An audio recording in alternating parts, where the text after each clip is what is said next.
Assalamualaikum warahmatullahi wabarakatuh. Selamat malam, perkenalkan nama saya Satya Bagas Abimanyu dengan NIM 2022 08 10 52. Di sini saya akan mempresentasikan hasil penelitian saya yang berjudul Socialization sebagai tahap awal knowledge management dalam pengambilan keputusan strategis komoditas pangan. Permasalahan ini merupakan isu nasional yang sangat strategis. Komoditas seperti beras, jagung, dan kedelai sangat bergantung pada pengambilan keputusan yang tepat, dan itu membutuhkan pengetahuan yang akurat dari lapangan. Namun pengetahuan yang berasal dari petani seringkali bersifat tacit, yaitu tidak tertulis, dan hanya disampaikan secara lisan. Hal ini merupakan proses pengambilan keputusan kehilangan aspek lokal yang penting. Oleh karena itu, kami mengangkat peran tahap socialization dalam model SECI sebagai langkah awal untuk pengelola pengetahuan tersebut. Lalu tujuan penelitian.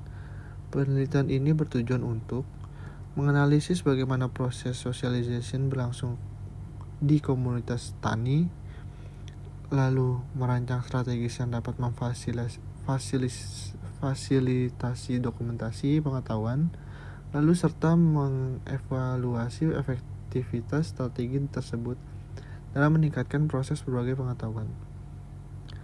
Lalu landasan teori.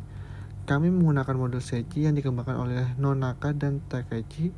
Model ini menggambarkan proses pembentukan pengetahuan melalui 4 tahap, dan dalam penelitian ini kami fokus pada tahap pertama, yaitu socialization, di mana pengetahuan tacit dibagikan melalui interaksi langsung.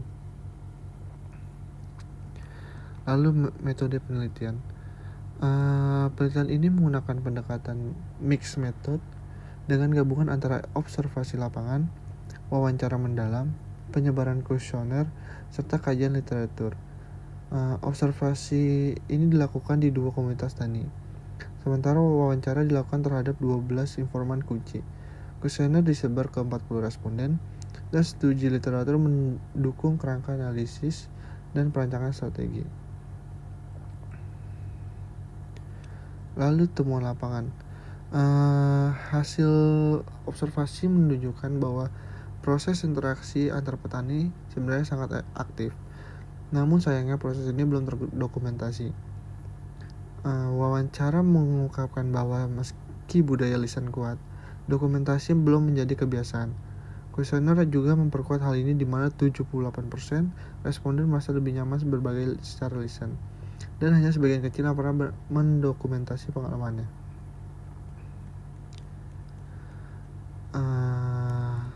Strategi yang dirancang.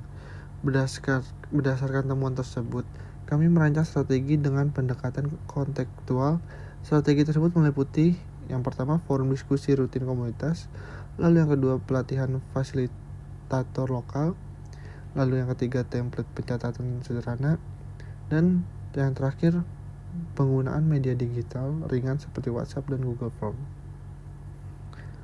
Lalu ada implementasi dan evaluasi. Implementasi yang dilakukan selama 3 minggu di 2 komunitas hasilnya cukup signifikan. Yang pertama, jumlah dokumen pengetahuan meningkat drastis, lalu yang kedua, frekuensi diskusi komunitas juga naik, dan yang ketiga, anggota merasa lebih dihargai karena pengalamannya dicatat dan bisa dibagikan kembali. Lalu evaluasi dilakukan secara informatif dan sumatif, dan menunjukkan meningkatkan partisipasi dari 25% menjadi 75%. Jadi kesimpulannya, penelitian ini membuktikan bahwa tahap socialization dalam KM sangat penting. Pengetahuan tacit di komunitas tani bisa menjadi dasar pengambilan keputusan strategis asal difasilitasi dengan baik. Dengan strategi yang partisipatif dan berbasis konteks lokal, proses socialization bisa menjadi lebih terstruktur dan berkelanjutan. Kalian terakhir saran. Kami merekomendasikan agar pemerintah membuat kebijakan pendukung dokumentasi lapangan, lalu pelatihan fasilitator dilakukan secara berkala, lalu sistem dokumentasi digital yang ringan dikembangkan, dan yang terakhir, budaya berbagi diperkuat melalui komunitas praktisi. Demikian presentasi yang dapat saya sampaikan. Terima kasih atas perhatiannya. Wassalamualaikum warahmatullahi wabarakatuh.